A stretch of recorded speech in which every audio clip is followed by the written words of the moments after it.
Buenos días para todos, ¿cómo están? Arrancamos en punto, como siempre lo hacemos. Espero que estén bien. Va llegando la gente de a poquito. Veo que se están sumando Alejandro, Alfredo, David ya estaba hace un tiempito, también Lilian Genoveva. Bienvenidos todos, ¿cómo están? Hoy tenemos el penúltimo módulo, que vendría a ser uno de los más breves, por cierto, que tiene que ver con la formalización. De hecho, estoy seguro, más que seguro, que muchos de ustedes allí, los colegas técnicos de las INCUCAES, estarán muy, pero muy compenetrados con este proceso de formalización, con todo lo que es formalización, pero de igual manera siempre es válido un repaso al respecto para ver cómo esto funciona, debatir un poco también algunas experiencias que vamos teniendo por el camino, principalmente con algún tipo de empresa, algún tipo de característica que tengan las empresas con las cuales se van formalizando. Por favor, si me dan un comprendido ahí en el chat, si pueden saludar, comentarme si me escuchan bien.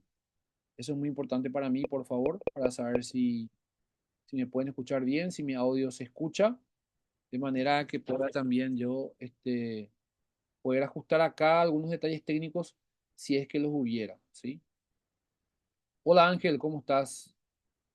Ya enseguida te doy la palabra, Ángel. Bienvenido, ¿cómo estás? Ahí estamos ajustando también detalles contigo. Así que muchísimas gracias por estar presente, Ángel. Adelante. Buen día a todos, muchas gracias por la puntualidad.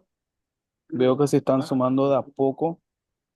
Quizás voy a aprovechar, bueno, este momento y quizás el profe Fernando me da una oportunidad más cuando estemos todos al cierre, quizás Dale. tenemos los anuncios de siempre. Parte del equipo de hoy va a estar visitando la ciudad de Concepción, así que Doris O'Higgins va a estar allí a full Wow, trabajando con genial. nosotros. Vamos a estar también visitando el CAE de Villarrica, porque un recorrido grande. Yo me quedo en la base, pero ahí el equipo va a estar trabajando a full, así que los colegas que están en esos lugares ya saben, creo que ya están también informados, así que vamos a estar recorriendo sus respectivos CAEs. Aprovechen también para invitar a la triple hélice en los lugares donde va a estar yendo nuestro director principal, el señor Juan Paredes, junto con Muriel Bendlim y Pero qué bueno. Ulises también. Vamos a estar casi cartón lleno. Quedamos en la oficina el profe Francisco y yo. Eso por un lado, ¿sí? Así que los compañeros, los CAES, vamos a estar visitándoles algunos de ellos en esa zona. Y tenemos también una breve encuesta que también quería aprovechar la opinión de este selecto público y de usted también, querido profesor.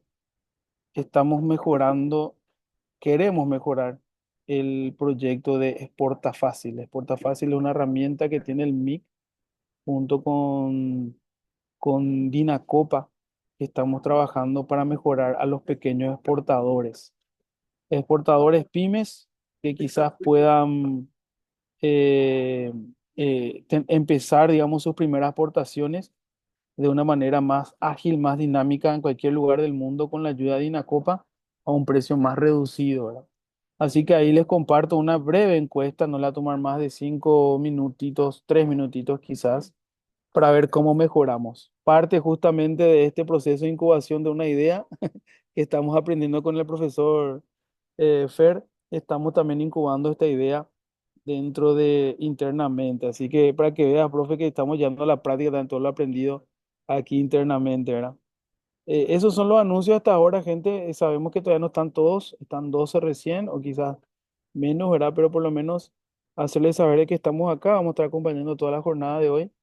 Y nada, profe, expectante de la clase de hoy, así que a las órdenes también desde aquí, ¿sí?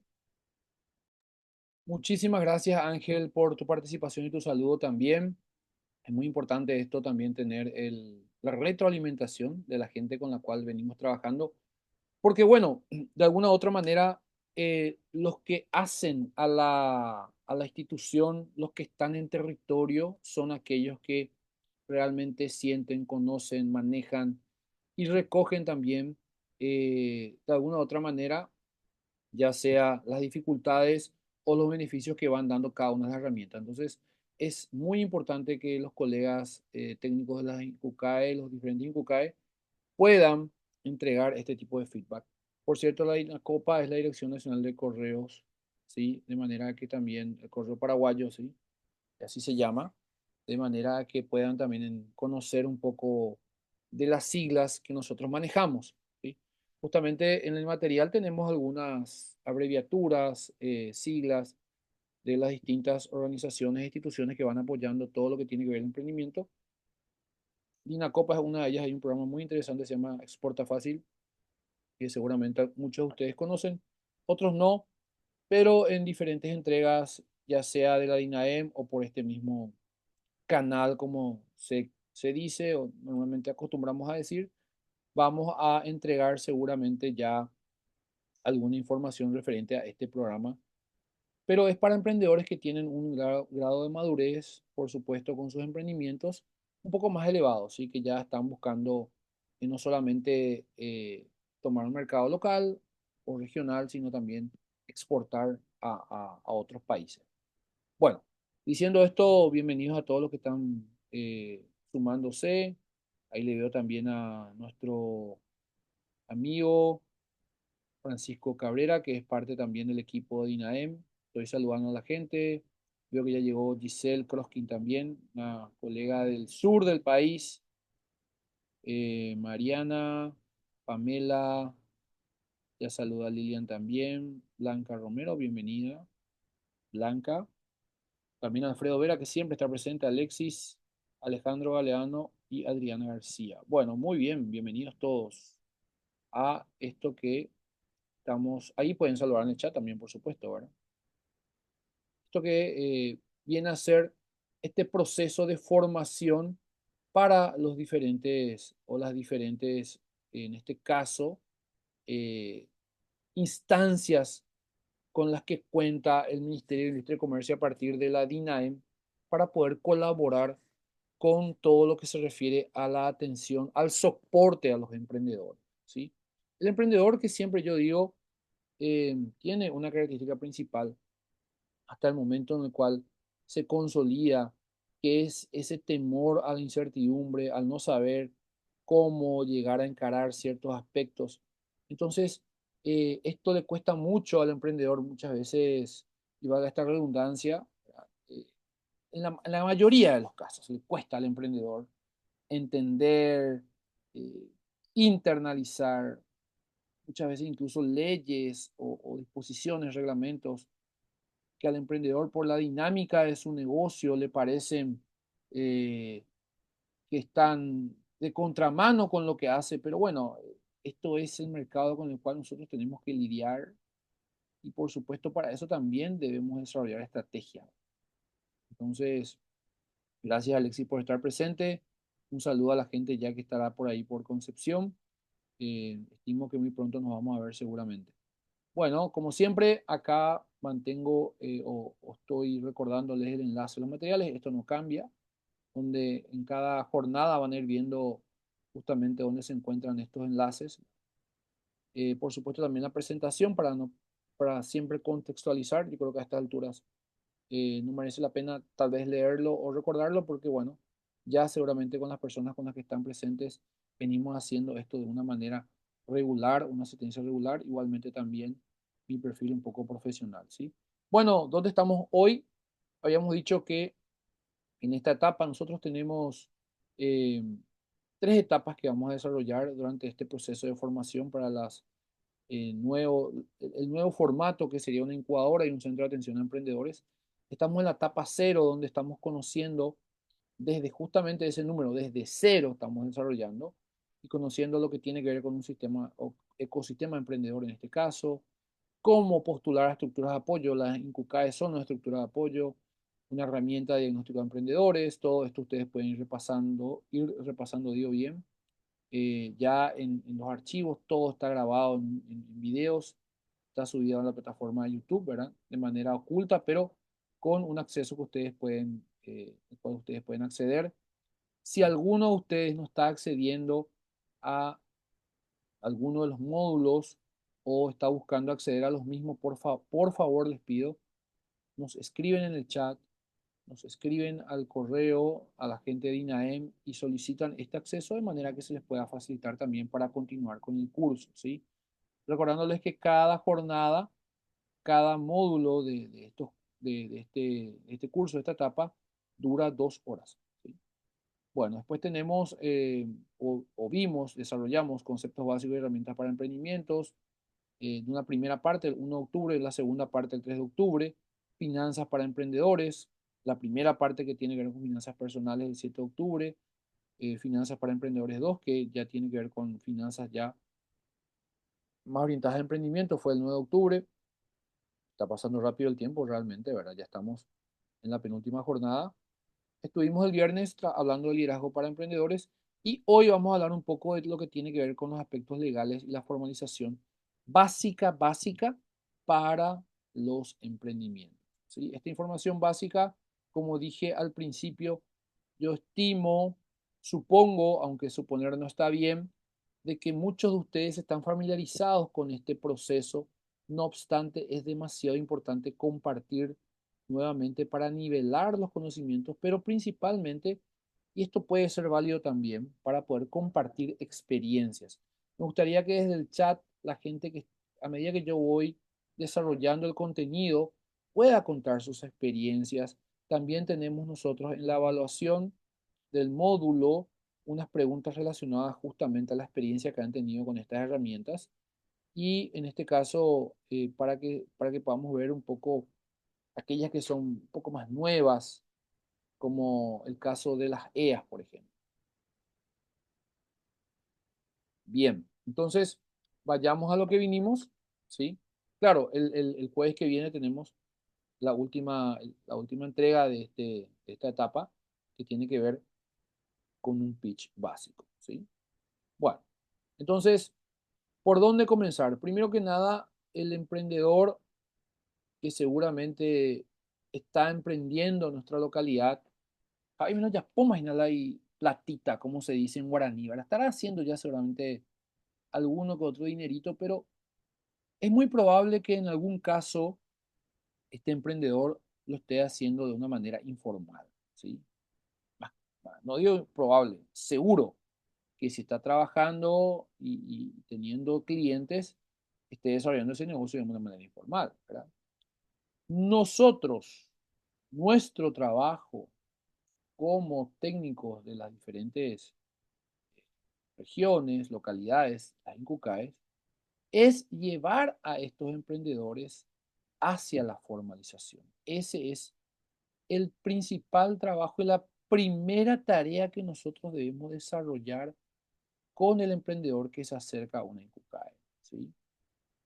Eh, Dentro de este proceso que nosotros habíamos comenzado y yo les había dejado justamente en la entrega 3 tenemos el diagnóstico para emprendedores, hay una ficha básica en la cual tenemos que llenar y ahí tenemos que poner si este emprendedor está o no formalizado y cuál es su grado de formalización, ¿sí?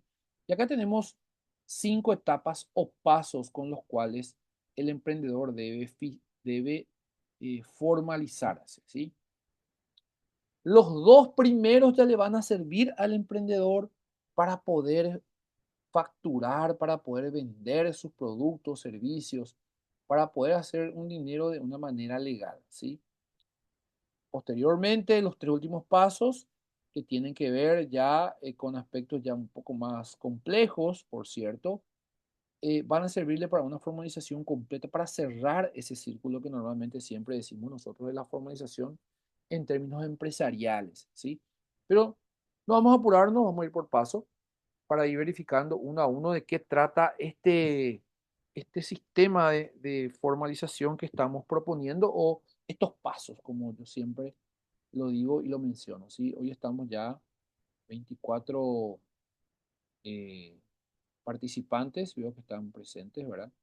Saludo también a la gente de Pilar que está llegando, ¿sí? La señora Andrea y todo su equipo, que seguramente están por allí, ¿verdad? Y a las demás personas a las cuales por ahí no reconozco la localidad, pero sí veo que está Elba, Ernesta, por ejemplo, ¿sí? y otras personas que están ya, Jorge también que está llegando, y la gente que está de una u otra manera, Rubén, veo, Víctor también que se han sumado, que van llegando al módulo, ¿sí? Bueno, la primera de ellas, en términos de características, nosotros decíamos, ¿verdad? Que el primer paso es la formalización legal, es decir, la figura con la cual el negocio va a funcionar, ¿sí? Y el negocio va a funcionar con la figura de una primera aproximación en términos de cómo está constituido desde el punto de vista de la responsabilidad del negocio. De esto trata que una persona decida constituir su empresa, por ejemplo, de manera unipersonal, ¿sí? Las empresas unipersonales, si bien es la unidad de formalización legal más básica, también es la más arriesgada, ¿sí? ¿Por qué decimos esto? Porque si bien suscripción directa, hay una ley, la ley del comerciante, que es la ley 1034/83, la sé de memoria porque me ha tocado a mí en el colegio tratar con esto ahora, donde una persona iba a un juzgado en lo civil y comercial a declarar su intención de montar un negocio y se le otorgaba una matrícula de comerciante y ahí arrancaba esta persona con su negocio, ¿verdad? De cualquier manera, si bien esta ley sigue vigente, ya hoy igualmente con la inscripción en la Dirección Nacional de Ingresos Tributarios, anteriormente Secretaría de Estado de Tributación, ¿verdad? Uno puede inscribir su nombre y su actividad económica y con eso ya puede directamente hacerse responsable de una unidad económica, en este caso de una microempresa, ¿verdad? Vendiendo de tamaño que se tenga, pero tiene sus limitaciones. La primera de ellas, como característica, acá no estoy justipreciando si es bueno o malo, pero definitivamente para el emprendedor no sería lo ideal porque no separa el capital de la empresa de lo que posee el emprendedor, ¿verdad? En el caso de que el emprendedor deba responder, y por eso hablé al principio de responsabilidad. En el caso de que el emprendedor deba responder ante una situación incómoda, tal vez una demanda judicial, ya sea en el aspecto civil, en el aspecto personal o en el aspecto comercial, en cualquier caso no hay separación entre el capital de la empresa y lo que posee el emprendedor. Entonces, ahí hay un problema, allí hay un problema que tiene que ver justamente con el manejo del capital de la empresa y el riesgo que esto supone, principalmente cuando la empresa, por ejemplo, ya comienza a desarrollar procesos o movimientos económicos importantes, cuando comienza a incorporar a funcionarios y sigue con la figura unipersonal poniendo en riesgo justamente toda esa dinámica económica que ya creó en su momento. Entonces, este, esta figura de responsabilidad es válida hasta un punto donde el emprendedor pueda ser capaz ya de separar luego su capital del capital de la empresa. Y muchos de ustedes se preguntarán, bueno, Fernando, pero ¿cuándo es el momento en el cual el emprendedor debe hacer eso? Y pueden haber muchos momentos, principalmente yo diría que cuando un emprendedor y con la ley del MIPYMES en la mano, podemos decir de que podrían ser en el caso de que su facturación pueda ser superior. Por ejemplo, en el caso de una característica desde el punto de vista tributario, es una microempresa o microempresa, minúscula empresa, facture hasta 80 millones de guaraníes, es, pero bueno, probablemente lo más ideal sería mantener de manera unipersonal, si el perjuicio no sería tan alto, si tuviera algún problema, ¿verdad? Pero si su facturación anual es superior a 100 millones, 120 millones, 150 millones, yo creo que ya hay que pensar en una figura jurídica diferente, una figura de responsabilidad diferente. Ni hablar, ni hablar mencionando la ley de MIPYMES, que se actualizó en el año 2019, donde si un emprendedor tiene un ingreso o facturación anual superior a 630 millones de guaraníes en el año, ya pasa de una microempresa a una empresa pequeña. Entonces, en esos casos, claramente se ve obligado o debería de tener los recursos económicos para formalizar su empresa de otra manera, para subir en la escala jurídica y en la escala también de responsabilidades, ¿verdad? De manera que pueda separar, y esto repito una vez más, el capital de la empresa del capital del emprendedor, ¿sí? Eh, Recordándoles a ustedes que, bueno, cualquier problema de índole jurídico que tenga desde el punto de vista comercial puede hacer que ese emprendedor pueda perder, por ejemplo, su casa que está a nombre suyo por haber mezclado una actividad con lo que tiene que ver con su sustento para vivir. Entonces, allí es que de alguna forma esto se complica un poco, ¿verdad? Entonces, ahí menciono una vez más, no hay tal vez un momento específico que les pueda recomendar, pero esto ya va a depender de cada técnico y de cada momento del emprendedor, ¿sí? Otras maneras pueden ser, por ejemplo, si quiere participar en proceso de licitación pública para venderle al Estado paraguayo o tal vez a gobernaciones o municipios, bueno, tenga que tener una formalización diferente, pues eso hace también de que pueda separar, como dije bien antes, el capital de la empresa del capital del emprendedor. No obstante, estos procesos llevan su tiempo, por eso es que el emprendedor debe prepararse, ¿sí? ¿Qué mejor que prepararse con la ayuda de los técnicos de las INCUCAE, ¿sí? Y por otro lado, también otra característica es que hay una limitación para el crecimiento debido a la dependencia documental del propietario. Claro, la documentación de la empresa y la documentación del propietario son lo mismo. Bueno, en la misma escala de tipo de empresa, nosotros tenemos todavía hoy día la figura jurídica por el Código Civil de una empresa individual de responsabilidad limitada.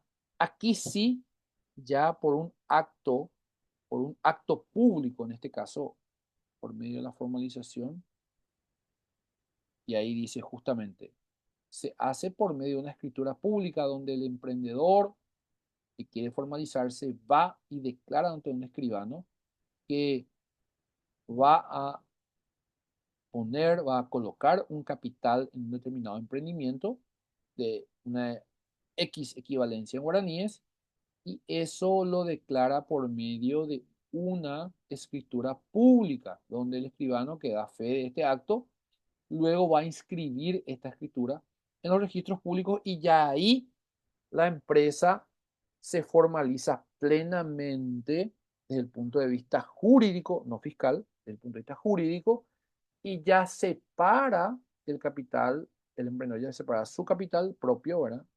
Del capital de la empresa. Entonces, ahí hay una responsabilidad que está limitada hasta el monto en el cual aportó el emprendedor para formar la empresa, ¿sí? Y esto es sumamente importante ya porque va a implicar justamente que un emprendedor pueda tener la seguridad en cuanto a los procesos que se van desarrollando desde el punto de vista de las actividades económicas, ¿verdad? Y cómo responder ante ellos.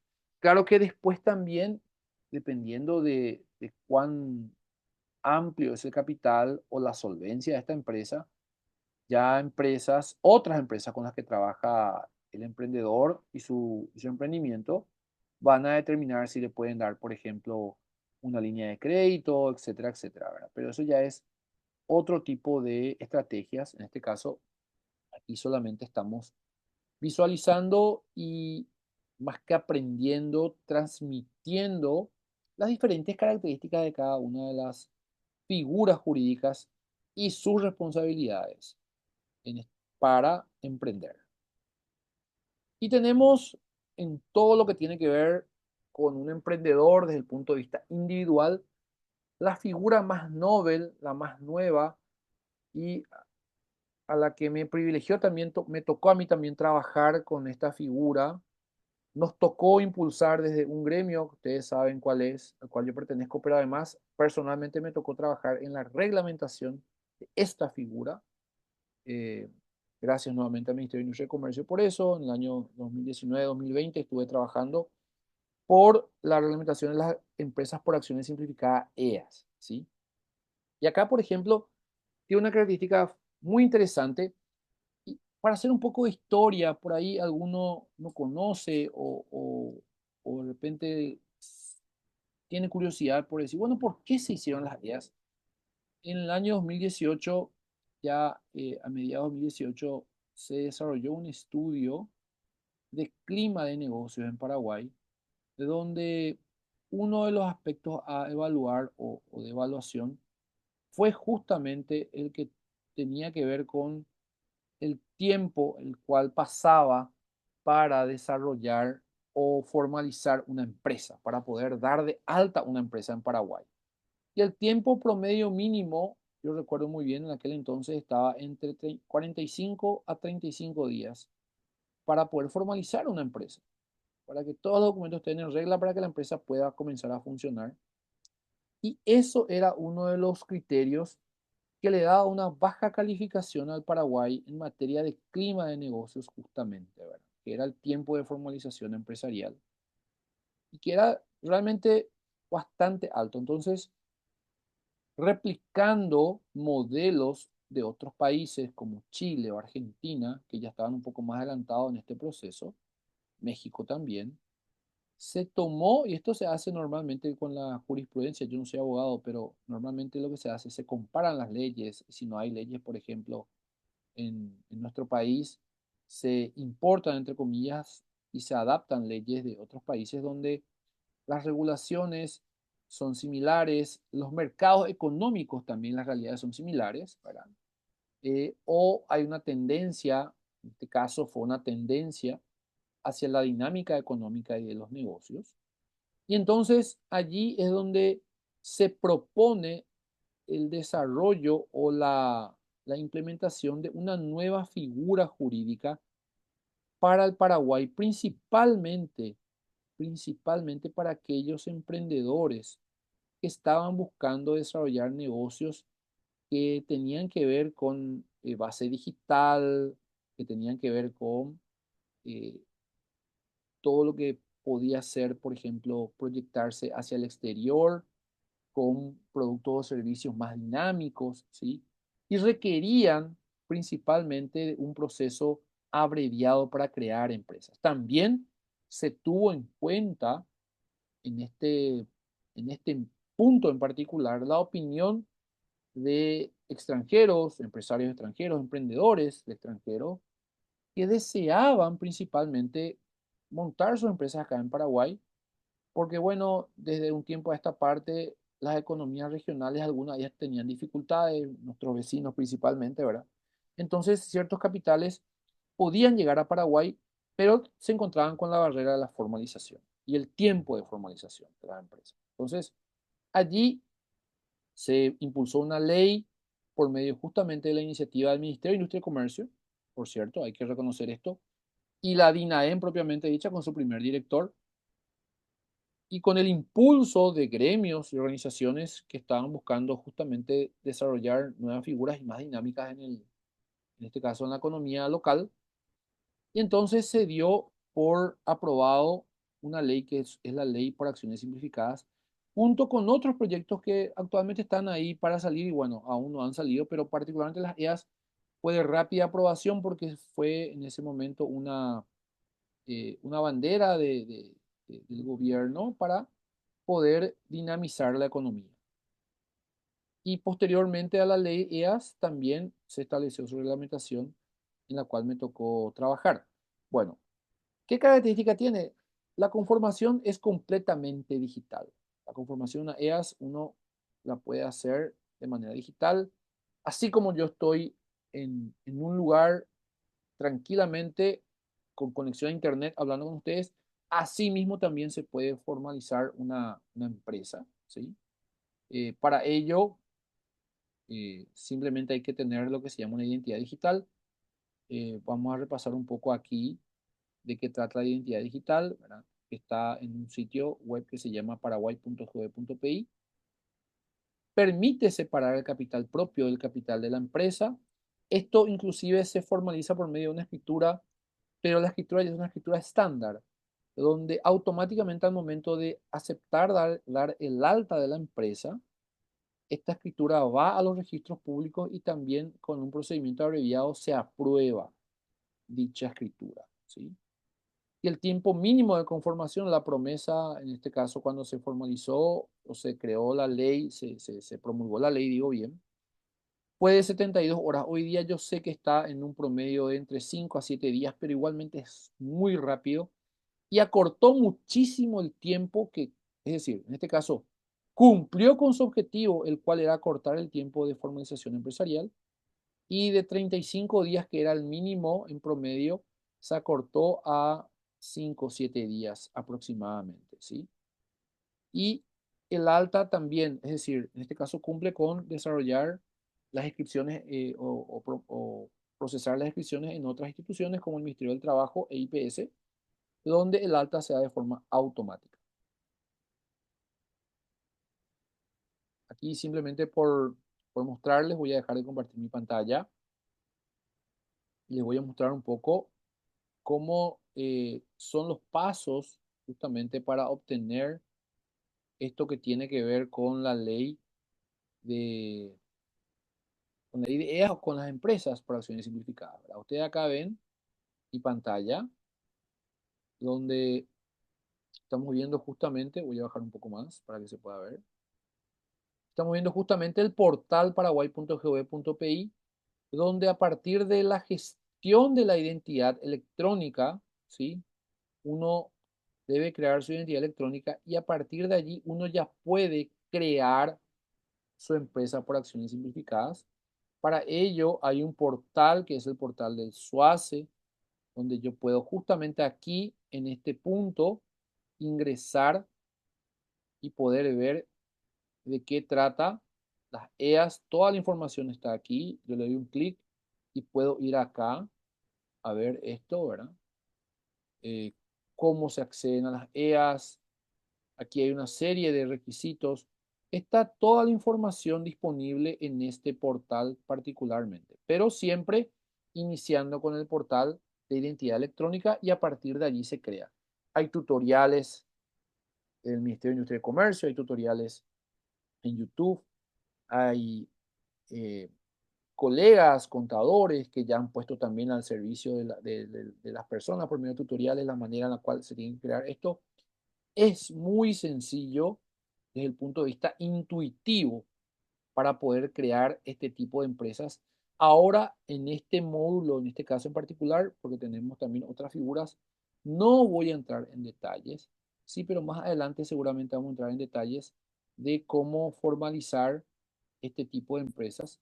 No obstante, vuelvo a repetir, es súper sencillo y espero mientras yo hablo que me escriban allí, justamente ya vamos a entrar en esto. Podemos interactuar, por favor, las personas que están en el chat.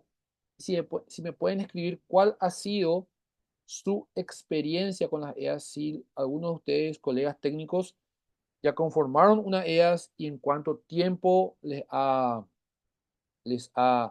salido el registro de las mismas o le han dado el alta, la confirmación del alta. Sería muy bueno saber si pueden escribir en el chat y qué experiencia han tenido con esto. Sería muy bueno realmente, repito una vez más, así que espero sus comentarios allí, si pueden escribir, tomarse el tiempo de escribir y yo voy a ir leyendo algunos comentarios y dándole también o enriqueciendo los mismos, ¿sí? Entonces, hasta este punto cada una de estas figuras jurídicas y su responsabilidad, donde una de ellas principalmente permite separar el capital propio del capital de la empresa, incluyendo siendo el emprendedor el único socio de la EAS.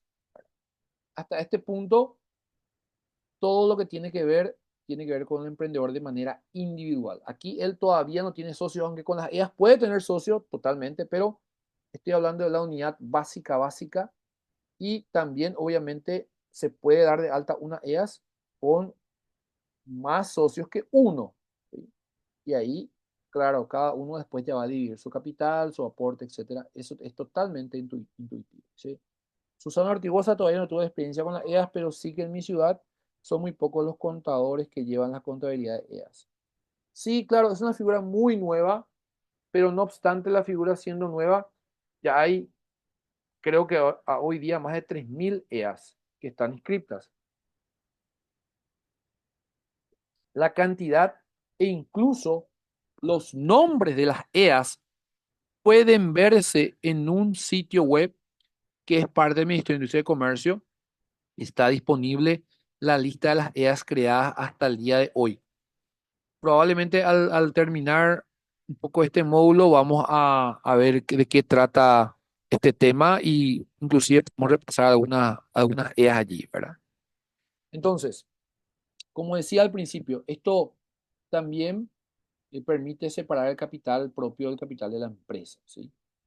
Eh, y entrando en lo que es sociedades, las EAS se rigen en materia de regulación societaria por el Código Civil. Todo lo que tiene que ver con libros societarios, con presentaciones, etcétera, se rige por el Código Civil. No obstante, como su puerta de entrada, como la puerta de entrada en la creación de una EAS ha sido el SUACE, que es la ventanilla única de creación de empresas, dependiente justamente del Ministerio de Industria y Comercio, los colegas del SUACE, también los trámites que tienen que ver con los trámites sociales, es decir, como asambleas, libros, etcétera, se realizan por medio del SUACE. ¿Sí? Esa es la ventanilla única por la cual se hacen este tipo de gestiones. Y estaría muy bueno que colegas contadores de diferentes lugares del país puedan aprender y entender más acerca de las EAS. Yo creo que le va a ayudar mucho también a los emprendedores en este sentido, ¿verdad? Bueno, yendo a lo que son sociedades, aquí entramos ya en la primera unidad. Estamos hablando de aquellas que son de más común aplicación, porque hay otras figuras en el Código Civil, pero últimamente estas son las menos utilizadas, ¿verdad? Como sociedad en comandita simple, etcétera. No vale la pena entrar a hablar de estas, ni tampoco de otras sociedades de las cuales sus características operativas también implican una solvencia o diferente tratamiento no relacionada o ya muy superior a lo que un emprendedor puede hacer en las localidades. Entonces, por eso solamente estamos hablando de aquellas sociedades con las cuales un emprendedor podría involucrarse en un principio, ¿sí? Una de ellas, una de ellas muy común es la sociedad de responsabilidad limitada. Quiero recordarles nuevamente de que he hablado, he mencionado en este módulo al principio de las responsabilidades que conlleva crear unidades económicas. Por eso, lo primero que mencioné fue justamente las empresas unipersonales y su responsabilidad para con el entorno. Ahora, justamente aquí ya está la palabra clave de ese tipo de situaciones que es la responsabilidad, ¿sí? La sociedad de responsabilidad limitada tiene como característica justamente la conformación por medio de una escritura pública donde desde 2 hasta 25 socios, porque tiene un límite, 25 personas, se puede conformar la misma por medio de en este caso, integración de capitales. La integración de capitales principalmente tiene la característica de que cada socio puede integrar ya sea en efectivo o por medio de bienes, por supuesto, con una factura que demuestre que la persona que está integrando sea propietaria de esos bienes, puede integrar el capital social de la empresa y este capital social o las operaciones están limitadas y el alcance y la responsabilidad al límite, valga esta redundancia, del total del aporte que se tiene en esta empresa. Por eso se llama sociedad de responsabilidad limitada, limitada al aporte de los socios. ¿Sí? Se conforma por escritura pública, digo bien, donde los socios van y dan fe de esto. Y tiene algunas características como, por ejemplo, hoy día subsiste todavía eso, si se va a integrar el capital en dinero en efectivo, el 50% de esa integración debe depositarse en el Banco Nacional de Fomento por un determinado periodo de tiempo hasta que culminen en este caso, diferentes instancias formales y posteriormente ese capital se puede recuperar, se puede retirar del banco, ¿sí? Entre otras cosas, son situaciones que están en la ley, ¿sí? Y también este tipo de sociedades tiene limitaciones para realizar determinadas actividades. Por ejemplo, actividades bancarias no se pueden realizar con la sociedad de responsabilidad limitada, ¿sí? No se pueden realizar actividades financieras y otras actividades que están reguladas y cuyo alcance societario en este caso es bastante limitado también, ¿sí? No obstante, uno o más emprendedores podrían querer desarrollar este tipo de sociedades, que es una sociedad más bien cerrada o conservadora, donde para que un socio pueda ya sea salir o ingresar otro, el resto de los socios, en este caso, para que pueda ingresar un socio nuevo una vez que está conformada la sociedad y se puedan vender las acciones, etcétera, el resto de los socios tienen que estar de acuerdo con esto ahora. Así que ahí también hay alguna limitación, alguna barrera para el desarrollo de estas sociedades. Después tenemos la sociedad que es la que tiene una un amplio abanico de aplicaciones, prácticamente no tiene límites en cuanto al desarrollo principalmente de sus actividades, ¿verdad? Que es la sociedad anónima. Sociedad anónima que hoy por hoy ya no es anónima, si bien el nombre quedó como tal, todas las sociedades que se determinan o se crean como anónimas deben tener por conocidos a sus socios. Las acciones que antes poseían los propietarios y que estaban hechas como un título, un certificado al portador, hoy día deben tener el nombre de los propietarios, ¿sí? De los dueños de la acción. Antes, si yo recuerdo como, bueno, antes no es tampoco demasiado, porque la ley que se promulgó en el año 2017, 2016 digo bien, y que obligó a las sociedades a cambiar, en este caso, de anónimas a nominales, se promulgó en el año 2016 y tuvo que ver con todo un proceso de formalización, principalmente relacionada con la ley antilavado de activos que llevó adelante el Paraguay y que justamente obliga a estas sociedades a identificar a sus socios, pero antes de eso simplemente las sociedades anónimas se conformaban en la escritura, se identificaban a los socios, pero se, se imprimían, de alguna forma se pegaban acciones cuyos nombres de las acciones estaban como en blanco, decirlo, al portador, ¿sí? Y entonces cualquier persona con la posesión de esas acciones podía detentar la propiedad de esa sociedad, ¿sí? Realmente era bastante delicado porque, bueno, han surgido no pocas o pocos conflictos societarios teniendo en cuenta esta característica, ¿verdad? Cuando una persona estaba en posesión del título de acción, ¿sí? Podía reclamar la propiedad de la empresa, bueno, y la otra persona que perdió ese título no podía decir nada por más que haya puesto el dinero, porque las acciones estaban hechas al portador, si no se identificaban, aunque tenían siempre la posibilidad de ser identificadas, los contadores, los colegas contadores y cualquier persona que tenía una sociedad optaba por la parte, por lo más económico, tal vez más, en este caso sencillo, que era portar títulos al portador, valga la redundancia. Hoy día, a partir del año 2017, donde en este caso se corrigieron este tipo de situaciones, ya las sociedades anónimas deben identificar a sus socios y los títulos deben salir a nombre de estos socios. Además, existe un registro de las personas propietarias de las acciones, o en este caso de las empresas, que se llama registro de beneficiarios finales, ¿sí?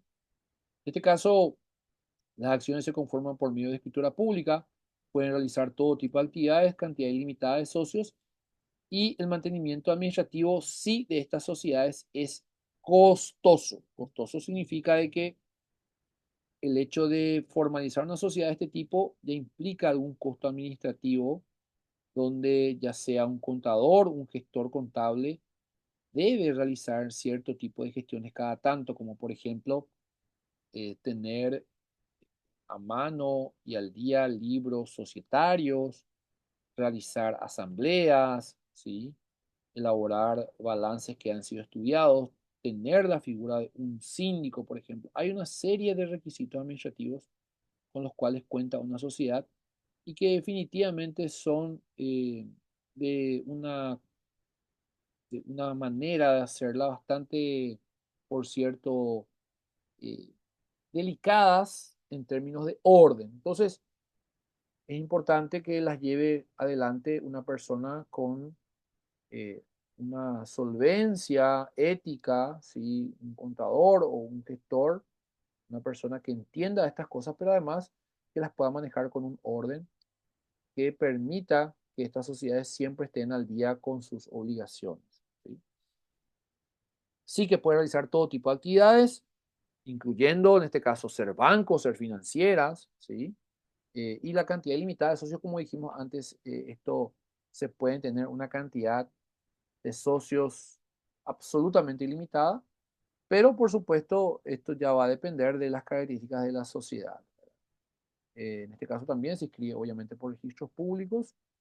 Y bueno, como ya dijimos antes, se debe identificar a los socios que conforman esta sociedad y cumplir con ciertos requisitos de manera anual. Por eso es que el mantenimiento es más costoso. En este caso, un emprendedor que evalúa formar una sociedad de este tipo debe también evaluar muy bien cuál es su capital, su nivel de ingreso, etcétera, para poder formalizarse de esta manera. No obstante, es una opción de formalización muy válida, principalmente cuando la empresa o el emprendimiento del emprendedor que estamos asistiendo apunta a crecer de una manera ordenada, tal vez tenga inversores, etcétera, y se quiera diversificar tal vez las responsabilidades también dentro de la sociedad, dentro de la empresa.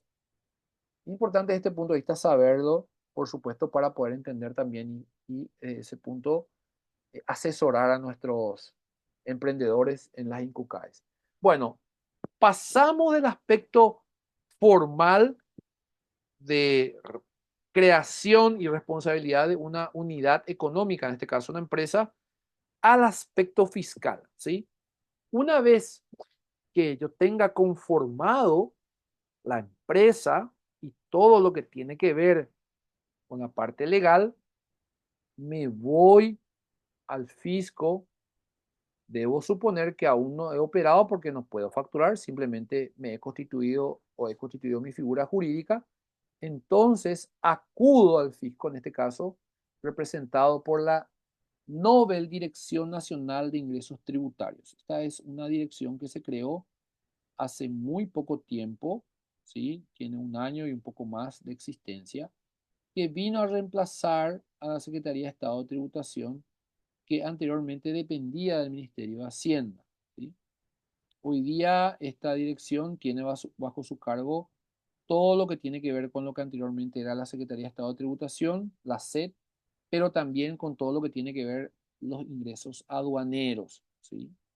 Entonces, en este punto, en este lugar, es donde una vez que yo decidí mi proceso de formalización y qué tipo de empresa o figura jurídica voy a hacer, voy al registro único de contribuyentes a darme de alta en el mismo, a sacar el famoso sacar mi RUC. ¿Sí? ¿Esto para qué me sirve?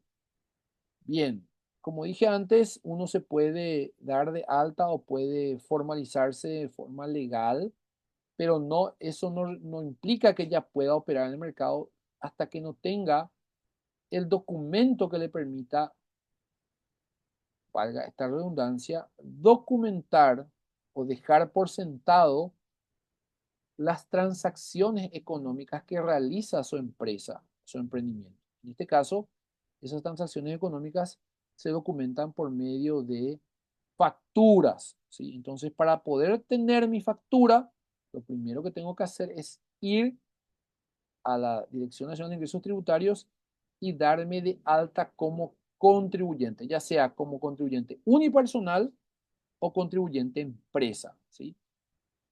Acá es muy importante tener en cuenta qué es lo que yo voy a hacer. Esto también está en el material más extenso, donde yo menciono justamente de que una empresa creada por un emprendedor debe saber a dónde va a apuntar, ¿sí? El emprendedor por sí puede tener ya un RUC, pero tiene que identificar qué actividad económica va a desarrollar. Si va a vender, si va a comprar y vender bienes o servicios, porque eso también va a determinar el tipo de impuesto a pagar. Aquí no vamos a hablar de impuesto a la renta personal, no tiene nada que ver directamente con lo que estamos trabajando, pero un emprendedor puede verse obligado a ser contribuyente de este impuesto por vender servicios, ¿sí? Donde voy a entrar en un aspecto complejo, ¿verdad? Que tiene que ver con la técnica y la ciencia contable para determinar las operaciones del emprendedor, ¿sí? Cuando el emprendedor tiene por, de alguna manera, operación, la mezcla de capital. ¿Qué es capital? Voy a usar una silla, una mesa, tal vez un espacio físico, ¿verdad? Eh, y trabajo, que es el tiempo que le dedica el emprendedor a su emprendimiento, ya ahí el tipo de impuesto que tiene que pagar está determinado por el impuesto a la renta empresarial, ¿sí? Cuando el emprendedor ya tiene una combinación de ambos, ya sea de capital como de trabajo. Si el emprendedor, por contra, simplemente desarrolla un trabajo como servicio, sin que esto implique capital, como por ejemplo la explotación de su conocimiento. El emprendedor sabe de Excel o sabe enseñar, es un docente o cobra por servicio de capacitación, es simplemente un servicio que explota por su conocimiento. Entonces, aún en estos casos, todavía probablemente no se tenga que dar de alta el impuesto a la renta empresarial, simplemente va a pasar a pagar un impuesto a la renta personal, ¿sí? Pero cuando ya comienza a combinar capital con trabajo, es ahí donde tiene que determinar qué tipo de actividad va a hacer y qué tipo de impuesto va a pagar. Eso es muy importante determinar y ahí es donde yo recomiendo la figura de un profesional contable. Si en el caso de nuestra gestión de las INCUCAE nosotros manejamos esto y quiero saber acá, por ejemplo, quiénes son contadores, los colegas de las INCUCAE pueden decirme, sí, yo conozco de contabilidad, manejo, etcétera. Podemos nosotros recomendarles bien a un emprendedor que se acerca a nosotros qué tipo de formalización desarrollar, ¿sí? Conforme justamente a la actividad que va cumpliendo. Esto es importante entender también, ¿sí? Entonces, esto es lo que se nos da a nosotros como herramienta a los contadores, ya sea en los momentos en los cuales estamos estudiando en grado, ¿verdad? O en mi caso particularmente ya desde el colegio, ¿verdad? Hay que determinar bien la combinación de las operaciones del emprendedor para saber también qué tipo de impuestos pagar y en qué tipo de impuestos darse de alta, ¿verdad? En cualquier caso, obviamente, el impuesto al valor agregado no es una condicionante o no es un aspecto a tener en cuenta como discusión, ¿verdad? Está en discusión porque sí o sí cualquier venta de producto o servicio paga o está obligado por el impuesto al valor agregado, ¿sí? Simplemente cuando se determina si es simplemente venta de servicios o bienes y servicios, ahí ya cambia también el tipo de impuesto, ¿verdad? Por cierto, si ustedes ingresan en este portal, pueden encontrar toda la información, está muy bien también distribuida la información y las condiciones para poder darse de alta, ¿sí? Cuando yo tengo mi RUC, cuando yo tengo ya la asignación en este caso del RUC, del Registro Único de Contribuyentes, ¿sí? Sí, es muy importante tener un contador dentro del equipo de mismo, Karen, porque, bueno, pero un contador también que maneje estos temas. Yo tengo que decir esto penosamente para mi sector, mis colegas. Yo soy docente universitario en mi propia casa de estudios, que es la Facultad de Ciencias Económicas, y trabajo con eh, cuasi contadores, con chicos que están en noveno o décimo semestre, que ya es el último año, y en muchos casos no pasa por la casa de estudios, sino por los propios futuros colegas que carecen de la preparación y el interés para poder resolver este tipo de situaciones. Entonces, evaluar bien también a qué tipo de contadores nosotros vinculamos en nuestros diferentes INCUCAE, ¿sí? Deben tener alguna experiencia mínima para no meter la pata porque el hecho de, en este caso, tener un error por parte de colegas que, bueno, no conocen mucho, no tienen mucha experiencia, ese error se paga con dinero del emprendedor, ¿sí? Ese error se paga con dinero, cuesta ese error. Muchas veces el emprendedor no tiene ese dinerito, ¿verdad? Por eso es importante también evaluar a los colegas con los cuales vamos a trabajar, cuál es su experiencia, ¿sí? En cualquier caso, el contador Nobel, un profesional nuevo, puede igualmente ayudar a los emprendedores. ¿Por qué no, verdad? Dándole charlas, cursos sobre otros aspectos, hasta poder formarse experiencia en el aspecto tributario, que siempre es un aspecto bastante complejo y dinámico.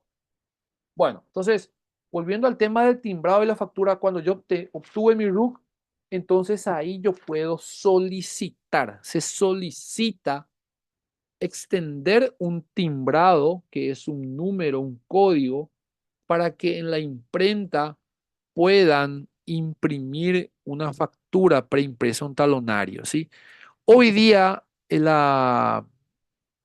este caso, la Dirección Nacional de Ingresos Tributarios ya pone a consideración del contribuyente el tipo de factura que desea, en este caso, eh, la forma en la cual desea facturar a sus clientes, donde se tiene siempre la opción de ser o de habilitar una factura preimpresa, que son los talonarios de factura, ¿sí? También está la opción de que el contribuyente pueda hacer autoimpresor por medio de esas máquinas impresoras, donde automáticamente le va colocando números a las facturas por medio de un sistema informático, ¿verdad? Esto normalmente nosotros podemos ver en supermercados, tiendas de conveniencia, etcétera. Estos son los autoimpresores. Después tenemos la figura de las facturas digitales. Las facturas digitales son aquellas facturas que yo puedo hacerlas desde la aplicación que se llama Marangatú, ya sea en mi teléfono o en mi computadora, y puedo elaborar esas facturas y extenderlas a mis clientes, ya registrando el RUC, etcétera, allí y va directamente a los correos electrónicos que están registrados en en este caso, en la Dirección Nacional de Ingresos Tributarios. Me confundo un poco porque yo toda la vida lo conocí como Secretaría de Estado de Tributación, así que les pido disculpas. Estoy acostumbrándome a la nueva nomenclatura, ¿verdad? Bueno, entonces, las facturas digitales es una opción muy válida, pero solamente sirven para aquellos emprendedores que venden servicios, no así para los que venden bienes. Las facturas digitales no sirven para aquellos que venden bienes, solamente para aquellos que venden servicios, ¿sí? En este caso, una vez que una persona se da de alta en el timbrado digital, ya no puede volver a un timbrado preimpreso. Eso también deben tener en cuenta ustedes, ¿sí? Y actualmente, y la última implementación de la Dirección Nacional de Ingresos Tributarios, ya a partir de este año y hace muy poco tiempo, creo que semanas inclusive, ha sacado una resolución donde cualquier contribuyente que desee operar con facturación electrónica hoy día ya lo puede hacer, ¿sí? Y entonces ahí se da de alta y se puede bajar un módulo o hay sistemas informáticos, hablo, que permiten ya o que tienen un módulo incorporado donde el emprendedor, el contribuyente ya puede facturar de manera electrónica. Siempre hay una factura física, si en el caso de que se pueda, en el caso de que se pueda eh, o quiera, en este caso, el cliente llevar una copia, pero la factura electrónica ya directamente va al correo electrónico y al repositorio que cada contribuyente tiene en la Secretaría de Estado de Tributación. Esto facilita muchísimo ya el alta, principalmente las facturas para las liquidaciones de IVA e impuesto a la renta, ya sea empresarial o personal. Entonces, cada vez más estamos orientándonos ya a todo lo que tiene que ver con la digitalización tributaria, ¿sí? Entonces ya hoy día es una opción que puede manejar el emprendedor, ya facturar de manera electrónica también, ¿sí? Hay una diferencia entre factura digital y factura electrónica, hay que tener en cuenta eso, ¿sí? Ahí Doris menciona, dice, nosotros tenemos una alianza con la empresa de contaduría privada, les acompaña a los emprendedores para sacar RUC y les cobra un arancel diferencial de 100.000 a los emprendedores Incucae. Fabuloso, Doris. Esto que menciona ella es algo que en todas las Incucae deberíamos de procurar obtener. Ventajas, beneficios para nuestros emprendedores en términos de lo que es atención contable y administrativa, principalmente contable, ¿verdad? A medida que va creciendo la empresa, la atención administrativa también va a ser una consecuencia de ese crecimiento. Pero en este caso, simplemente ya con un servicio contable es muy bueno. Igualmente, más adelante voy a mencionar también lo que tiene que ver con los servicios desde el punto de vista legal, principalmente para la parte laboral. Pero ahora estamos en la parte fiscal, ¿sí?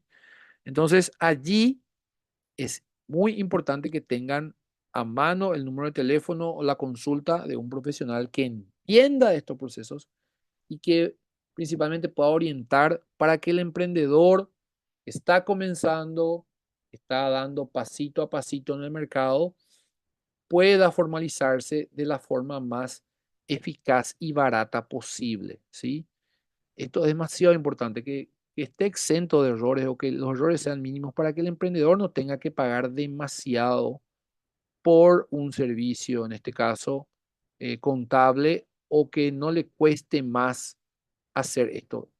Yo he pasado por innumerables situaciones con diferentes contribuyentes que me han llegado y me han comentado de, por un lado, por un lado digo bien, colegas inescrupulosos, pero por otro lado también que no tenían suficiente preparación, ¿verdad? Que tenían, que eran ignorantes de algunas cuestiones y que eso les valió procesos mucho más caros y procesos mucho más costosos, principalmente en la Secretaría de Estado de Tributación y en otras, ¿verdad? Entonces, es importante elegir bien al profesional y que este profesional tenga suficiente experiencia y principalmente la ética suficiente para poder trabajar con los emprendedores. Bueno, entonces, una vez que yo obtuve mi RUC, tengo que solicitar todo esto que estoy mencionando. Ya hoy día se puede solicitar por medio de un sistema que se llama Marangatú, que es un sistema basado en la web, donde los contadores manejamos muy bien cada uno de esos procesos y podemos darle soporte a nuestros clientes, a los contribuyentes, para poder generar sus timbrados, etcétera, ¿sí?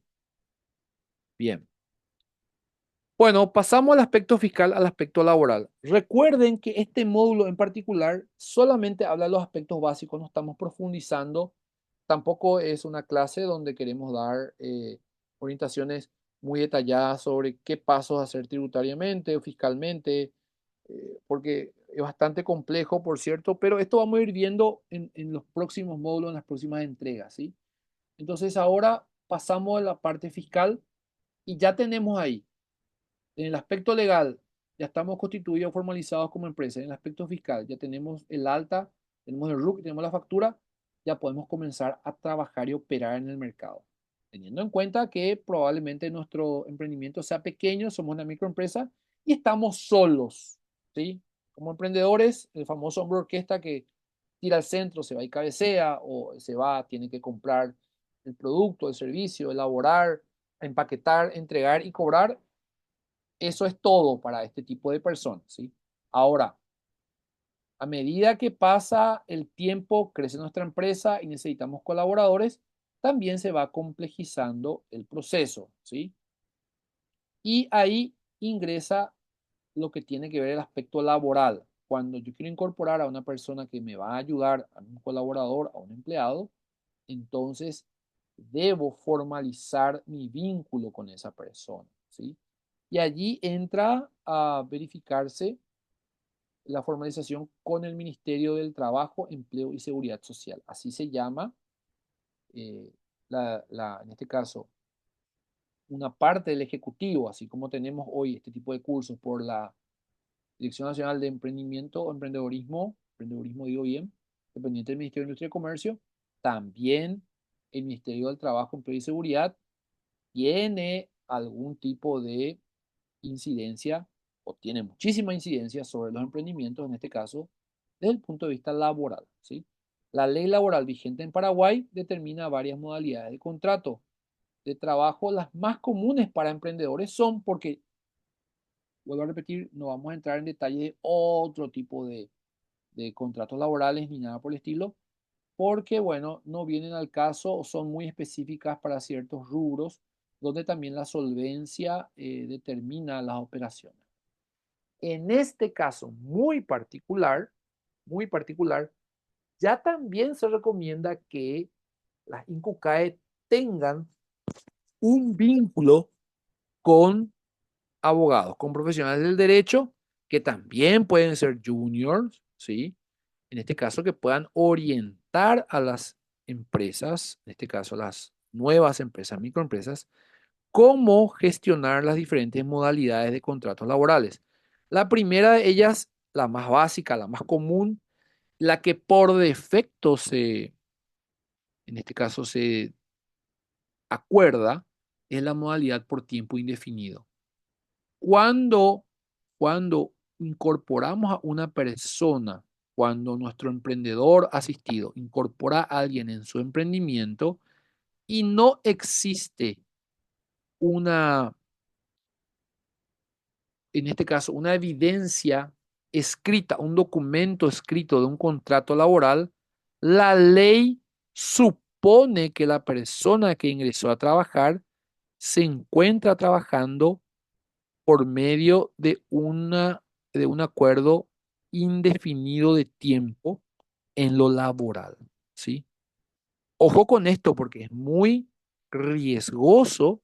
Acá existe un riesgo social muy elevado para el emprendedor cuando el emprendedor incorpora a personas en su emprendimiento y no formaliza o no documenta de una manera adecuada ese vínculo laboral. Entonces la ley, vuelvo a repetir, supone que la persona que está trabajando con nuestro emprendedor lo hace por un contrato por tiempo indefinido, ¿sí?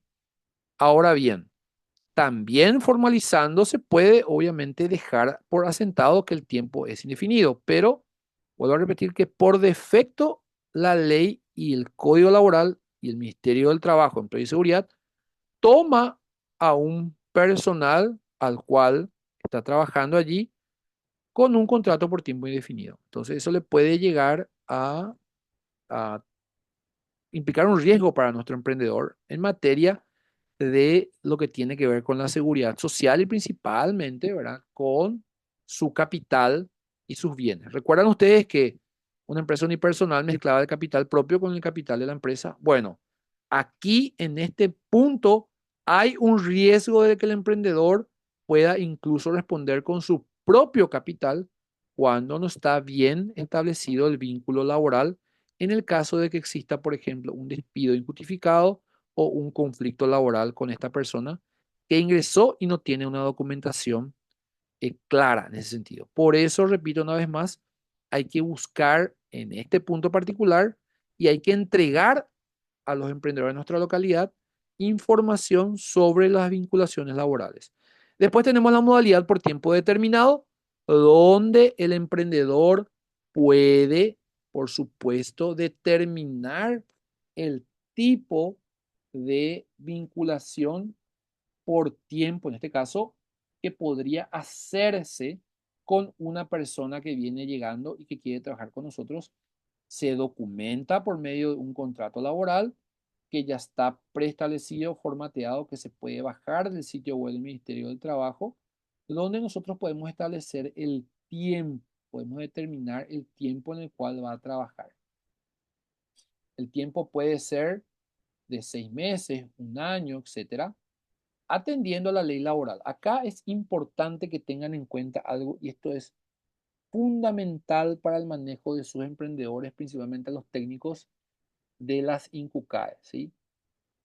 La ley permite hacer lo que está escrito, no lo que no está escrito, ¿sí? Lo que no está escrito está prohibido según, en este caso, el ordenamiento público. Si nosotros podemos determinar el tiempo y asentar, esto está correcto. Lo que no podemos hacer o lo que el emprendedor no puede hacer es enganchar o determinar, por ejemplo, que una persona que trabaja durante un año pueda seguir continuando sin determinar el vínculo cuando culmina su contrato laboral, ¿sí? Me explico mejor. Si yo he firmado como emprendedor un contrato laboral con una empresa, en este caso con una persona, digo bien, desde el 1 de enero del año 2024 hasta el 1 de enero del año 2025, en ese momento, cuando culmina su contrato, yo tengo dos opciones.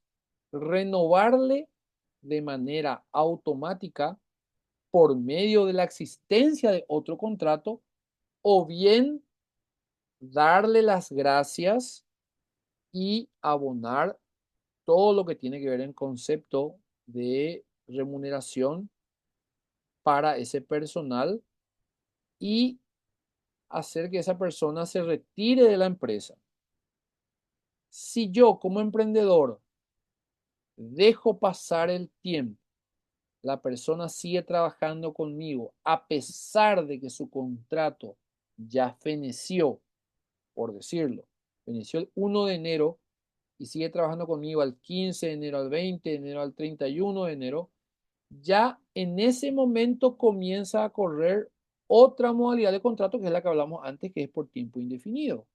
Porque como emprendedor yo no suspendí o no hice valer el fin de ese contrato, ¿sí? Y en el caso de que como emprendedor yo firme un contrato inmediatamente al día siguiente de finalizado el primer contrato, también la antigüedad comienza a correr de manera enganchada. Es decir, ese personal tiene un año de antigüedad más lo que le vaya sumando en su nuevo contrato. Entonces, es importante que el emprendedor sepa los riesgos y asuma las responsabilidades de sus acciones en el aspecto laboral. Por eso es importante que nosotros, técnicos de la INCUCAE, sepamos cómo gestionar también ese punto, ¿sí? Para que no exista una vinculación laboral continua con entre el empleador y el empleado, lo que se debe hacer siempre es tomar modalidades por tiempo determinado y suspender los contratos por un periodo también determinado por la ley, que es de 30 días, ¿sí? Termina un contrato el 1 de enero, por ejemplo, y yo recién podría volver a contratar a esa misma persona el 1 de febrero con la formalización correcta para que no exista en este caso una acumulación de antigüedad, ¿sí? Estoy hablando siempre desde el punto de vista, desde el lado del emprendedor, ¿sí? No desde el lado del trabajador, aunque la ley es igual y firme para ambos. Es importante tener en cuenta las estrategias, principalmente para nuestros emprendedores, para que estos no acumulen obligaciones sociales innecesarias cuando no tienen el capital para responder por las mismas, ¿sí? Entonces también nosotros los técnicos de las INCUCAE debemos hablar de estos puntos con los emprendedores, ¿sí? Y después tenemos un contrato que se llama contrato de aprendizaje, que es un contrato que puede durar 6 meses a un año y solamente se puede renovar una sola vez. De manera que, en este caso, la persona con la cual yo contrato, la persona con la cual yo contrato, entonces ahí pueda de esa manera también eh, aprender del oficio al cual yo le he contratado y formarle en ese sentido, ¿verdad? Con los contratos de aprendizaje también existen características de contratación donde se podrían establecer topes a los pagos, etcétera, siempre conforme a la comparación con el salario mínimo vigente, ¿sí?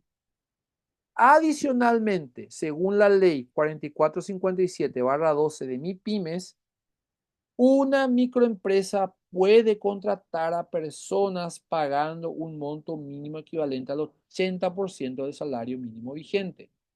Yo no sé si esto ustedes sabían. Si no lo saben, enhorabuena que lo sepan porque también pueden ustedes asesorar a los emprendedores que desean incorporar a las personas dentro de su organización para poder ayudarlas.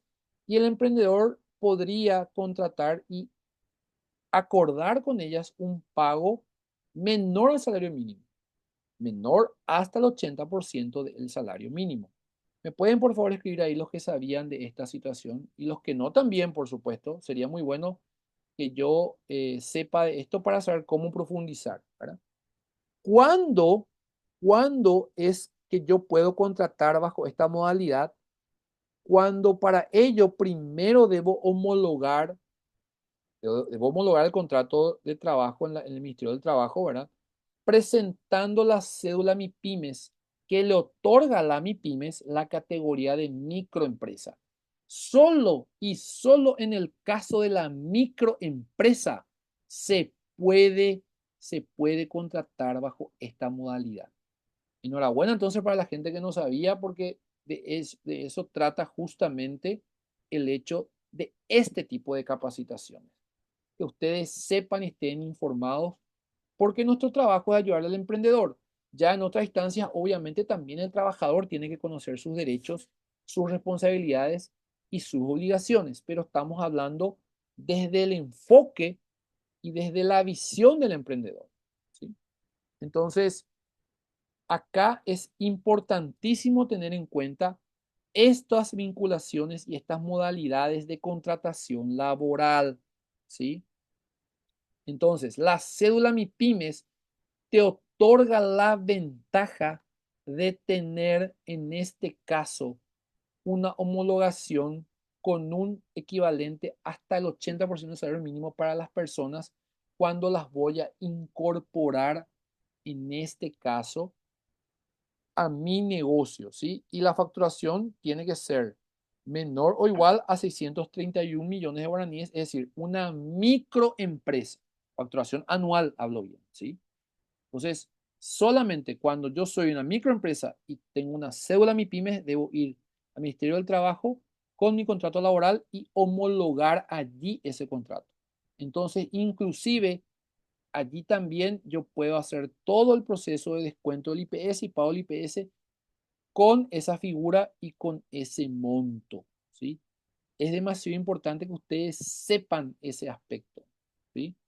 Y ese pago del beneficio es por el, tiene, tengo entendido que tiene una, tengo entendido que tiene una, en este caso, una limitación que tiene que ver con la cantidad y también es hasta que la empresa tenga o pase de MIPYMES, en este caso microempresa, a una modalidad de pequeña empresa. Es decir, pase de una categoría a otra según la ley, ¿verdad?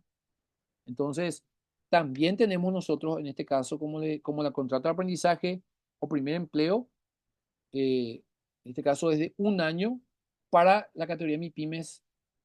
No tengo no hay un tiempo, pero sí que cuando pasa de categoría ya hay que modificar también eso. Es importante que ustedes, como técnicos de la INCUCAE, puedan leer la ley, conocer la ley de fomento a la cultura emprendedora, que fue la que presenté al inicio, recuerdan ustedes en el primer módulo, de conocer la ley 4457 de MIPYMES, y leer y dominar y manejar la ley y también el aspecto laboral, de manera a cuidar los intereses de nuestros, en este caso, asesorados en materia de emprendimiento, ¿sí? Es muy, pero muy importante esta información que les estoy repasando a ustedes y por eso es que nosotros hacemos este tipo justamente de cursos para poder entender y comprender y poder internalizar esto. Bueno, tenemos acá el IPS, todos sabemos la importancia del IPS, ¿verdad? Por un lado tenemos el aspecto fundamental que es la salud preventiva y hospitalaria de bajo costo para los trabajadores, la jubilación para los trabajadores que aportaron al sistema, ¿verdad? Que aportan por un mínimo de 15 años, ya se pueden jubilar, y con la edad de 55 años, quienes han aportado 25 años o más también pueden jubilarse dependiendo de la edad que tengan, ¿sí? Y en este caso se jubilan con un promedio salarial de los últimos 3 años. Todavía está vigente eso, ¿verdad? El propietario de una MIPYME también hoy día, por medio de una ley que hace poco se aprobó, también ya puede ser beneficiario de los servicios del IPS, se tiene que dar de alta como propietario de una MIPYME y también puede disfrutar de estos beneficios, ¿verdad? ¿Cómo darse alta? Cuando se conforma una EAS, de forma automática se otorga el número patronal para el aporte de los trabajadores y empresas y de manera física por medio de un formulario de inscripción en formato, como les decía, físico en la oficina administrativa del IPS aquí en Asunción. Tengo entendido que también en Alto Paraná se puede hacer esa inscripción, ¿verdad? Eso es para aquellas empresas que obviamente al momento de registrar a sus trabajadores en la seguridad social, en este caso el Ministerio del Trabajo, al momento de homologar, ya también tienen que darle alta en el Ministerio, en este caso en el Instituto de Previsión Social, ¿sí? Estos son aspectos súper, súper relevantes para, o que se deben tener en cuenta para formalizar la empresa, ¿verdad? Después tenemos los aspectos municipales, que, como les decía antes, tenemos los aspectos laborales, que ya va complejizando un poco la estructura de la empresa. Ahora tenemos los aspectos municipales, que también, si bien se puede operar sin ellos, son de cumplimiento obligatorio, porque los municipios, y acá tenemos muchas INCUCAES que funcionan en los gobiernos locales, los municipios, ¿verdad? Este tipo de obligaciones son fundamentales para poder también colaborar con el municipio y que el municipio pueda entregarle servicios de calidad a las empresas, como el caso de recolección de basura, como el caso de, como dije anteriormente, también poder asfaltar calles, empedrar calles, accesos, etcétera, ¿verdad? Entonces, esta gestión se realiza en la municipalidad de cada ciudad o localidad. Las mismas se deben obtener por medio de la presentación de documentación o balance contable, planos de la planta y otros requerimientos. Generalmente, para tramitarlo por primera vez, los municipios solicitan el balance de apertura para calcular el canon a pagar por dicha patente. Cada municipio tiene su característica allí. A ver, aquí Karen dice, a la categoría de microempresa, la autoridad administrativa del trabajo podrá autorizar el pago de salario sobre una base no inferior al 80%, está copiando la ley, el salario mínimo legal, establecido para actividades diversas no especificadas durante los 3 primeros años contados de su formalización. Ahí está. Hasta 3 años, gracias Karen por el complemento, se puede hacer esta modalidad de contrato para ayudar a las MIPYMES a que se consoliden, ¿verdad? Fantástico. Entonces, por medio de la plataforma de identidad electrónica también pueden hacer su inscripción en el METES y en forma automática ya se le otorga la cédula MIPYMES. Eso también yo mencioné con relación a las EAS, ¿sí? Entonces, ahí también podemos obtener la cédula MIPYMES. Fantástico. Muchísimas gracias a toda la gente que está colaborando. Esto es información relevante para nosotros en términos de lo que se puede crear, ¿sí?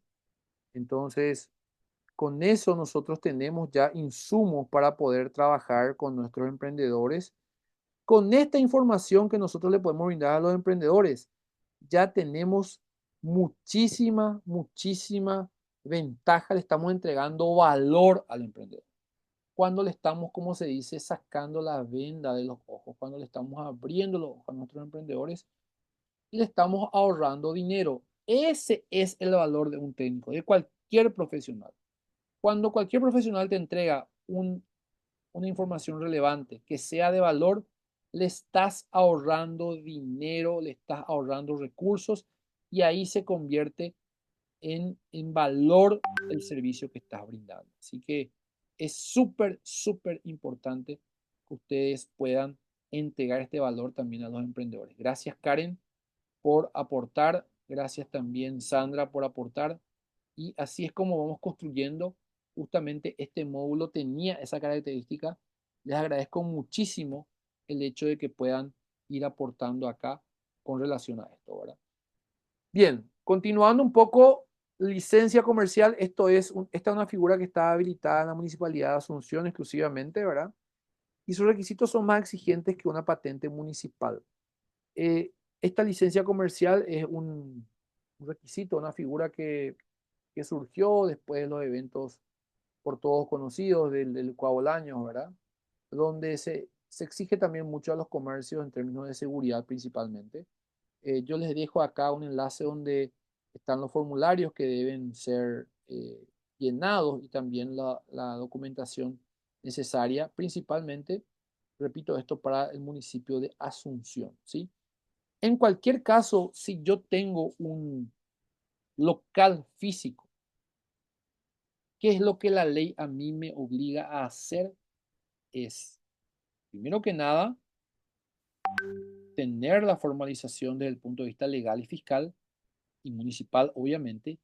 Y en segundo término, exhibir la documentación que a mí me otorgan estas instituciones y me habilitan a operar como local físico. Si ustedes hacen un recorrido mental y los contadores saben, los que son contadores, que la ley te obliga a tener o dar visibilidad, por ejemplo, al registro único de contribuyentes, ¿sí? Al registro de contribuyentes impreso debe estar visible también la actividad económica, también debe estar visible la cédula tributaria, eso desde el punto de vista fiscal. Desde el punto de vista laboral debe estar visible dentro del comercio físico el monto del salario mínimo legal que se está pagando en esa empresa y también debe estar visible el horario de trabajo con el cual se trabaja o que se está trabajando en la empresa, ¿sí? Que se implementa en la empresa, ¿sí? El horario de trabajo que puede ser diurno, nocturno o mixto y también todo lo que tiene que ver con el aspecto legal laboral de la empresa, la inscripción IPS, Ministerio del Trabajo, etcétera. Es deseable que esté visible, que esté a la vista porque en estos casos técnicos o inspectores, tanto de la Dirección Nacional de Ingresos Tributarios como del Ministerio del Trabajo, el IPS, visitan regularmente las empresas que tienen locales físicos y hacen una inspección de esta documentación. Entonces, todo esto debe tenerse a la vista, ¿sí? Y, por supuesto, incluye la patente municipal o la licencia comercial también a la vista. Por eso es recomendable, nosotros los contadores siempre recomendamos que se tenga una pizarra de corcho, un cuadro ahí donde se puedan pegar todas estas documentaciones impresas a la vista de todas las personas, ¿sí? También si existe, y en este punto ya vemos, ya estamos en la parte sectorial, ¿verdad? Si existe una habilitación por medio de otras instituciones para operar, como en este caso vamos a comenzar a hablar de estas, también la documentación se debe tener a la vista de las personas y los inspectores. Aquí queremos entrar ya en el último punto, que es el que cierra el círculo de la formalización empresarial, y son los aspectos sectoriales, ¿sí? En este caso, también, como en los casos anteriores, vamos a hablar de los aspectos más comunes donde un emprendedor podría ingresar en los sectores donde podría ingresar a operar, ¿sí? Por ejemplo, en este caso, aquellos emprendedores que venden alimentos, que tienen un local de venta de alimentos, necesariamente en el tiempo deben buscar la formalización y deben conseguir la formalización por medio del Instituto Nacional de Alimentación y Nutrición, que es el que otorga los registros principalmente de establecimiento donde determina que el establecimiento que nosotros gestionamos es apto, adecuado y tiene prácticas de inocuidad para elaborar alimentos, y al registro sanitario del producto alimenticio, que es la fórmula con la cual yo elaboro el alimento, y también hay un registro de eso por medio de lotes. Entonces, en ambos casos es obligatorio para los emprendimientos que gestionan, que venden alimentos, poder obtener este tipo de habilitación, ¿sí? Acá estamos hablando, por ejemplo, de aquellos emprendedores que quieren involucrarse con procesos como hambre cero, de vender a instituciones u otras empresas que proveen al Estado. Entonces, estas empresas a su vez van a pedir lo que nosotros llamamos los procesos de trazabilidad. ¿Qué es la trazabilidad? Es entender dónde y cómo se gestionaron, se manipularon los alimentos y de dónde vienen cada uno de ellos, ¿sí? Y esto es lo importante para generar confianza y dar garantía de consumo al mercado. Entonces, es fundamental y obligatorio obtener este tipo de registros, ¿sí? Este tipo de registros solamente se pueden gestionar en estas instituciones. Por supuesto que tiene una serie de requisitos, ahí les dejo el enlace del portal, como por ejemplo, deben contar con un profesional tecnólogo de alimentos o ingeniero químico, alguien que pueda, por medio de su firma, sostener la garantía de los procesos alimenticios, de que se está manipulando de una manera adecuada cada alimento que se está consumiendo. Y esto es fundamental, ¿sí? Por esa razón es que nosotros debemos tener o darle el alta en ese sentido. Esto es para emprendedores que ingresan a vender alimentos, ¿sí? Después están los emprendedores que se encuentran, en este caso, vendiendo o ingresando, por ejemplo, en sectores donde quieren vender productos domisanitarios. Domisanitarios tienen que ver, por ejemplo, con la elaboración de detergentes, suavizantes. Fíjense ustedes que pueden tener en sus localidades emprendedores o microemprendedores que compran a granel este tipo de productos y luego lo fraccionan. Bueno, para ellos también hay un registro en particular, ¿sí? Entonces ahí se tiene que gestionar también, se tiene que gestionar también de alguna manera este registro, ¿verdad? Para la venta de productos domiciliarios, detergentes suavizantes, para ropas, productos con base de mezcla química, hay que solicitar una autorización a la institución DINAVISA, que es la Dirección Nacional de Vigilancia Sanitaria, y se hace el mismo procedimiento que tiene que ver principalmente con el registro de establecimiento, que es un registro donde también se habilita el establecimiento para poder elaborar este tipo de productos, y también el registro de los productos, en este caso, domisanitarios, donde también la fórmula es fundamental. Se debe conocer y registrar esa fórmula, y también se deben guardar los lotes de elaboración.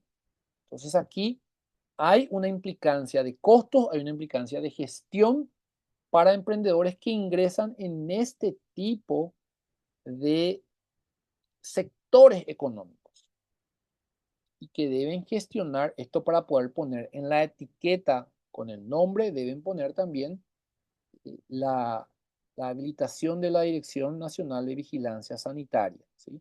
Esta es otra gestión, una gestión administrativa, y es un aspecto sectorial a tener en cuenta. La misma institución también regula la venta de productos de aplicación en la medicina, ya sea tradicional o científica, ¿verdad? Capaz que algún emprendedor de repente quiera vender, ¿cómo se dice? El famoso pojañaná, o rubros de yuyo, o té, por ejemplo, algún tipo de té, u hojas secas que sean para el mate, etcétera. Bueno, esta dirección o la INAM, una de ellas, dependiendo de la mezcla y de qué se haga, es la que puede determinar esto. U otra que ahora mismo vamos a ver, porque esto siempre se debe consultar antes, ¿verdad? Otro Otra institución sectorial que determina también cierto tipo de actividades que regula es la CENAVE o el Servicio Nacional de Calidad y Sanidad Vegetal y de Semillas.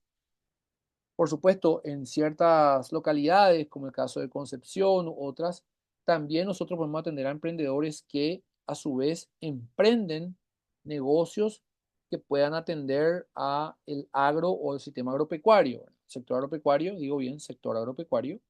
Y entonces, por ejemplo, pueden querer vender semillas o insumos de origen vegetal para agricultura familiar, etcétera. Son emprendimientos muy válidos y este sector está regulado por la SENAVE, Servicio Nacional de Calidad y Sanidad Vegetal y de Semillas.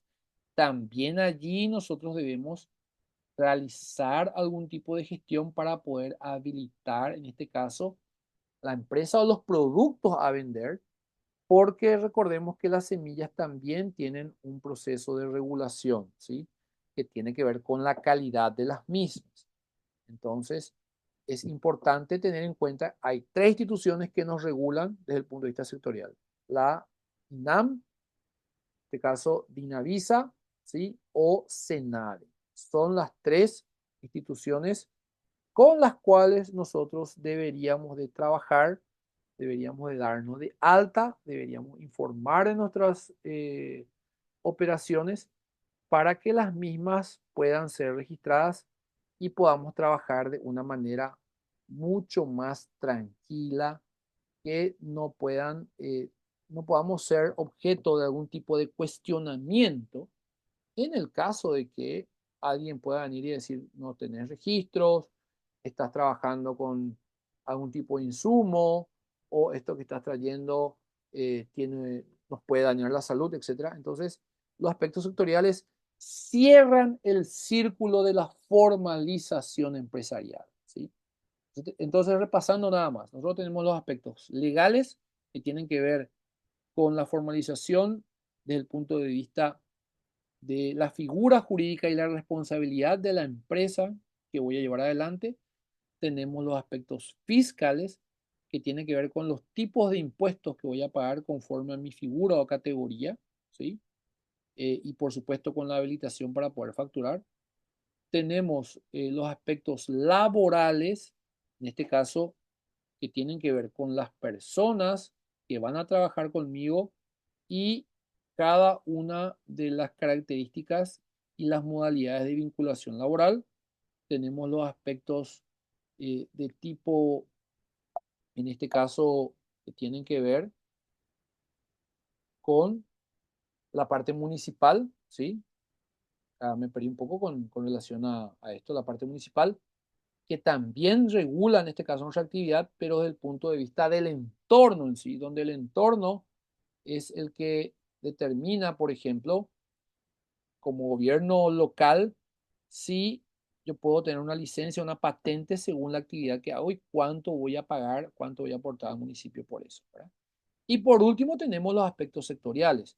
Ya allí cerrando ese círculo de formalización, donde allí puedo decir que estoy completamente formalizado para poder operar en los mercados.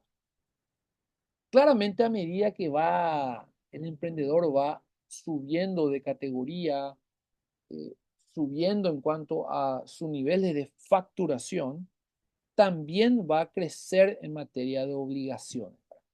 No está exento de otro tipo de regulaciones, no obstante, estas son las más básicas para poder trabajar. Voy a mencionar algunas que en este momento aquí no las digo, ¿verdad? Porque, bueno, no van al caso. Por ejemplo, alguno que otro emprendedor y su tipo de negocio tendría que poder inscribirse en el Banco Central del Paraguay o, por ejemplo, en la Secretaría de Prevención y Antilavado de Dinero, que es CEPRELAT, o en este caso en la SENAT, que tiene que ver con la Secretaría Nacional de Antinarcóticos, ¿verdad? Pero esto tiene que ver ya con el tipo de operación que van a desarrollar, ¿verdad? Yo ya no pongo acá o no menciono aquí porque esto es lo básico, ¿verdad? Después ya están, como dije antes, lo que tiene que ver con lo eh, extraordinario o que no es tan común, ¿verdad? Cuando se trata de el Banco Central del Paraguay, por ejemplo, ya tiene que ver con sociedades y tiene que ver con operaciones financieras. Cuando se trata, por ejemplo, de la Secretaría Antilavado, tiene que ver con operaciones de tipo inmobiliario. Cuando el emprendedor es un sujeto obligado que tiene que dar información sobre sus clientes y sus movimientos, ¿verdad? Y cuando tiene que ver, por ejemplo, con lo que es la Secretaría Nacional Antinarcóticos, estamos hablando, por ejemplo, de actividades reguladas como, por ejemplo, la venta de algún tipo de aceite medicinal, de cáñamo, cannabis, etcétera, ¿verdad? O que tenga que ver, por ejemplo, con algún tipo de comercialización que está controlada, ¿sí? En estos casos ya también se requieren de otro tipo de descripciones, solvencia y obviamente confianza en el emprendedor y en las instituciones. Entonces, ya no entramos en esos aspectos porque son aspectos extraordinarios del emprendimiento. No obstante, son importantes de mencionar para que ustedes entiendan también de qué va y cómo un emprendedor debería de registrarse en este caso, ¿verdad? Bien, como les dije, este módulo probablemente es el módulo más breve que tenemos. Hemos repasado lo que tiene que ver con la formalización en todos sus aspectos, los aspectos formales básicos para que una empresa pueda operar y espero que les haya sido de mucho provecho, ¿verdad? Como siempre tenemos, como en cada módulo, la evaluación del módulo, ¿verdad? Voy a copiar acá, a ver si es que tengo la evaluación del módulo de manera que puedan ustedes ingresar y ya puedan completar directamente esta evaluación. Y principalmente por el hecho de que en este módulo en particular nosotros no estamos teniendo, en este caso no tenemos un trabajo práctico propiamente dicho, ¿sí? Eh, no estamos con el trabajo técnico que teníamos en los otros módulos. En este caso, en este módulo en particular, nosotros directamente optamos por el aprendizaje directo, toda esta redundancia, y por supuesto ya completar la evaluación que se requiere, ¿sí? Es muy sencillo. Acá le voy a pegar la evaluación para que ustedes vean. Ya también el tema que tratamos es un tema en el cual nosotros podemos encontrar suficiente información. Voy a dejar de compartir mi pantalla por un momento y de compartir la pantalla que tiene que ver con la parte de la web, ¿sí? Para mostrarles un poco acá los sitios que estaba mencionando, ¿sí? Acá, por ejemplo, tenemos, por supuesto, todo lo que tiene que ver con el módulo, ya está cargado. Esta es la evaluación que acabo de presentarles. Y aquí vemos nosotros el sitio web de la CENAVE, ¿sí? CENAVE, la Servicio Nacional de Calidad y Sanidad Vegetal y de Semillas, ¿sí? En cada uno de ellos y los trámites que se pueden hacer. Acá están los trámites electrónicos que se pueden hacer, por ejemplo, en la CENAVE. Para ello hay que tener una cuenta. Muy bien. Después tenemos también INAM, ¿sí? Y acá hay solicitudes web que se pueden hacer y una serie de normativas. Cada una de ellas consulta registros sanitarios, productos artesanales, el acceso que hay para el registro, ¿verdad? Consultas y seguimiento de trámites, denuncias, quejas y apelaciones, etcétera, de DINAM. Después tenemos el SUACE, ya había mostrado el SUACE, con todo lo que tiene que ver con las EAS y su formalización, ¿sí? Esto también es algo que tenemos acá. Para, por supuesto, hacer la formalización de las EAS, nosotros tenemos acá primero que darnos de alta con la identidad electrónica.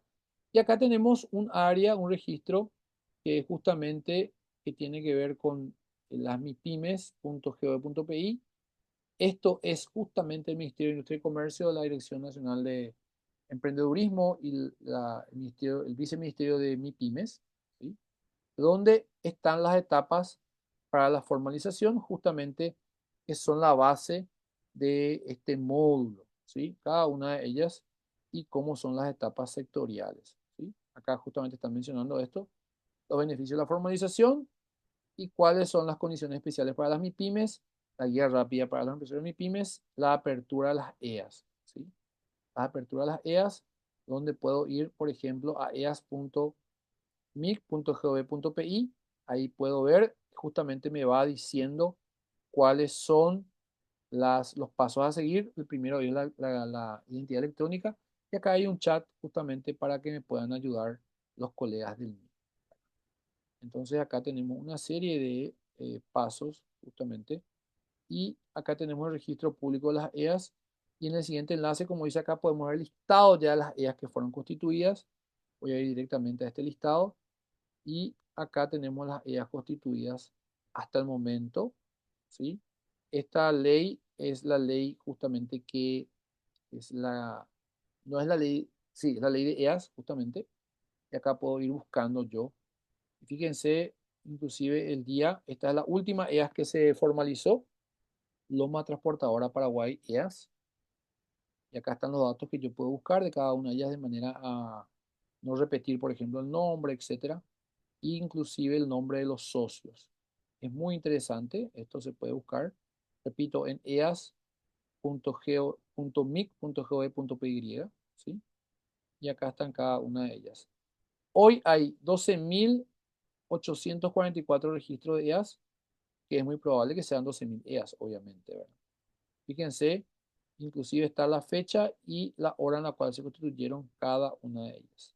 Muy, muy interesante para poder ir investigando y aprendiendo acerca de las mismas, ¿sí? Entonces, acá tenemos todos los pasos, las publicaciones de asamblea, etcétera, todos los pasos legales y formales también que están ahí establecidos para poder constituir una EAS. Muy bien. Si tienen alguna pregunta en la cajita, no vi que hayan preguntas, pero si tienen alguna pregunta por el chat, si quieren mencionar algo, si quieren compartir algún tipo de experiencia, estamos a las órdenes. Acá yo estoy viendo a los asistentes, pueden levantar la mano.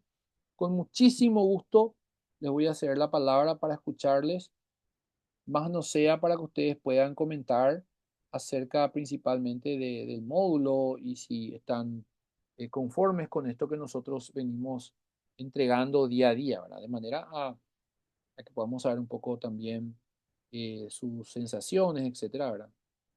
Así que más que nada para agradecerles que están siempre presentes y si quieren, por supuesto, mencionar algo, no sé, vía, si hay algo también que tiene que ver con Fomipymes.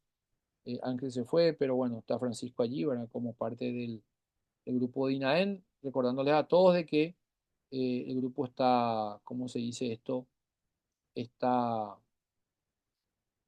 disperso por el hecho de que están trabajando en diferentes localidades. Hay un grupo que está yendo para Villarrica esta semana, otro grupo que va a estar en Concepción el jueves, y bueno, a todos, a todas las personas que están ahí en campo, en territorio, desearles el mayor de los éxitos. ¿Hay alguna consulta acá por el chat? Aprovecho para hablar mientras tanto yo. Dale, Buen Vía. día a todos, ¿qué tal Fernando? Yo quería comentar nomás que mi marido tuvo experiencia con la EAS hace 2 años. Él abrió la EAS y en ese momento, si bien te dicen que, o sea, en ese momento decían que se abrían 72 horas, en total tardó como 15 días. Pero era también otros tiempos, ahora creo que ya va a estar más elaborado. Y también en ese momento la información era más sobre cómo abrir la EAS, pero había información que no estaba y que uno se iba enterando después con los Sí, abogados, como el tema de las rúbricas, claro. patentes, ese tipo de cosas como que no estaba bien aclarado todavía y son cosas que eventualmente se te exige y que sí llevaba costos, ¿verdad? Cosa que la EAS en sí al abrir en teoría no tiene costos, pero lo otro sí. Entonces para nosotros fue una experiencia interesante en ese momento.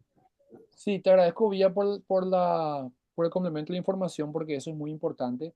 Claramente, yo no lo mencioné, pero la EAS, además de todas las características que están ahí presentes, se creó con el objetivo de reducir al mínimo posible el costo de la creación de la empresa, ¿verdad? Ese era otro tema también que se tuvo en cuenta al momento de la promulgación de la ley, en este caso de la creación del proyecto de ley y la promulgación de la misma, que en realidad todo este proceso digital no tiene costo para el emprendedor cuando se realiza el alta, pero eso no quiere decir de que el mantenimiento de las EAS no tenga un costo administrativo, requiere obviamente de una contabilidad, requiere de libros societarios y del desarrollo de ciertas prácticas también societarias.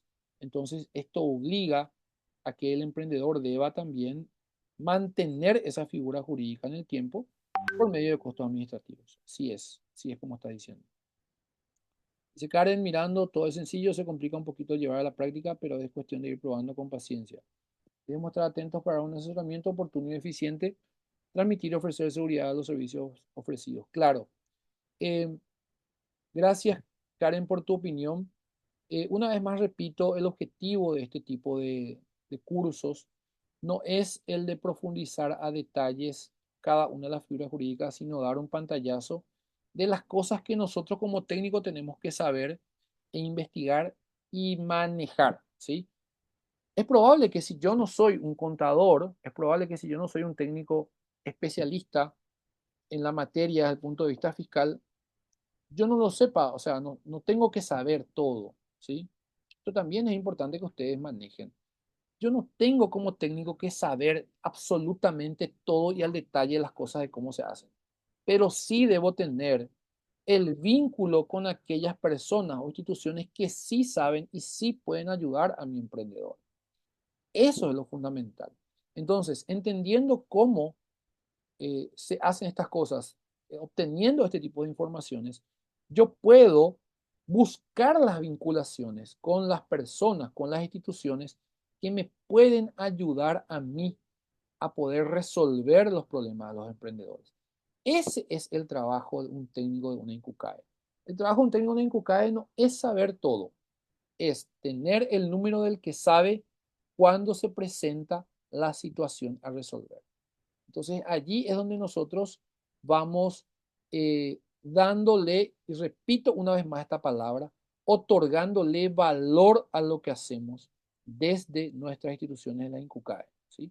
Ahí es donde el emprendedor va a decir, uy, pero qué buena ayuda.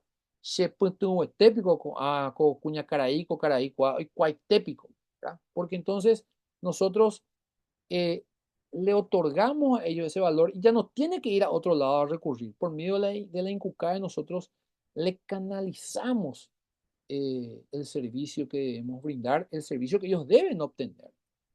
Y así es como nos eh, identificamos en un centro de referencia para este tipo de organizaciones, ¿verdad? Entonces simplemente quería mencionarles esto, quería mencionarles que estas oportunidades se dan en el marco justamente de los servicios que nosotros podemos brindar y cómo podemos convertirnos en referencias para nuestra localidad en la gestión de las INCUCAE, ¿sí? Así que éxitos para todos. Les aliento a que sigan, que sigamos aprendiendo. Yo me incluyo también, porque esto es lo que nos va a movilizar y nos va a permitir también dar más y mejores servicios en el tiempo. El hecho de poder estar con la mente abierta y de aprender todo el tiempo acerca de las cosas nuevas que se van desarrollando. Teniendo en cuenta que el mercado emprendedor es un mercado súper dinámico, sí, el sector emprendedor es un sector súper dinámico y que todos los días hay algo nuevo, no solo por aprender, sino además también por gestionar, ¿sí? Y esto no incluye solamente al emprendedor, obviamente nos incluye primero a nosotros y posteriormente al emprendedor. Así que, sin más, agradecerles a todos por la presencia. Completen por favor la evaluación. Hoy no hay un trabajo técnico, por decirlo así, es un módulo sin trabajo técnico, pero insisto, también completen esa evaluación de manera que pueda estar ya presente allí, ¿verdad? Así que muchísimas gracias a todos por la asistencia.